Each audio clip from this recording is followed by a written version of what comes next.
Hello to all the young people and all of you who are young at heart. It's almost summer. I can feel it. Many of the Evanston students recently finished out their school years. And some of you, maybe you have a couple more weeks to go, but I know you're going to make it through.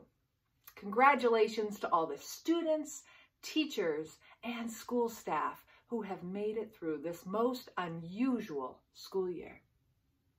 And the teachers, they have done a tremendous job leading their classrooms, creating community online or behind masks, learning brand new ways to teach their subjects, and changing what they had to do from week to week or sometimes within one day.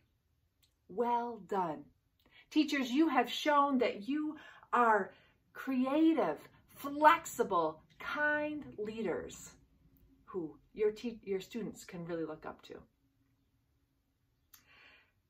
Now, this school year wasn't perfect, and like for many of the students, teachers sometimes had technology problems this year too. I remember on a couple occasions when all the first grade class was on Zoom together, and suddenly the teacher's internet went out. They lost connection. And so suddenly there's a Zoom room of 26 and 7-year-olds with no teacher there. You can imagine what it might have looked like. At first, a little chaotic as all the kids unmuted themselves to ask where the teacher is and what to do next.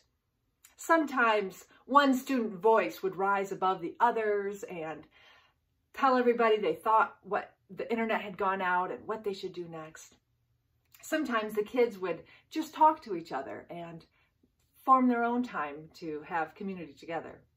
Sometimes a parent or caregiver who was just off the screen and trying to get their own work done at the same dining room table might chime in and help calm the students and let them know that the teacher was just going to restart and rejoin the meeting.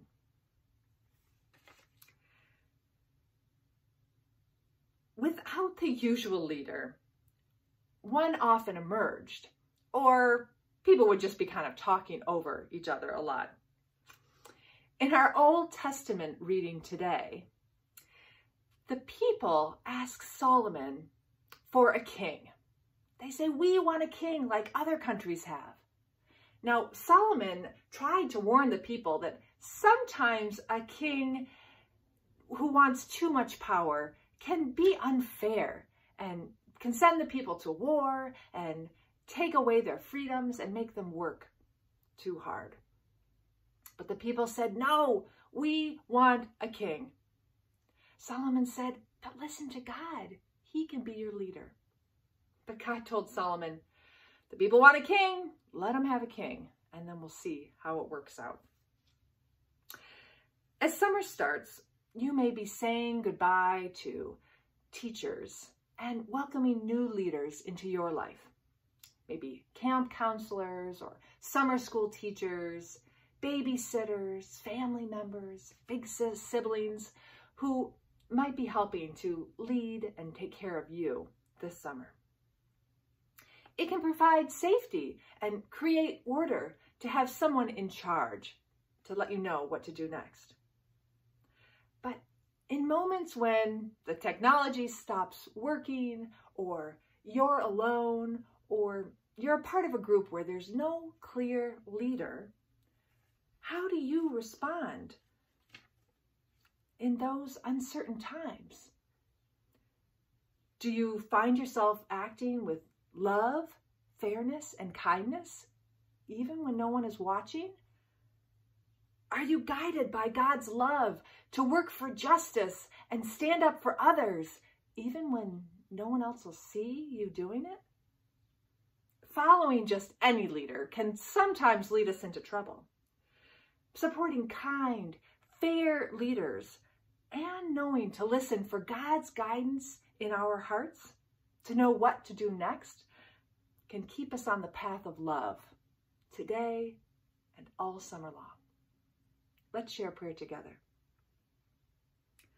Dear God, the leader of our hearts, Thank you for the kind, fair leaders in our lives, the teachers, caregivers, and friends who show us a positive way forward.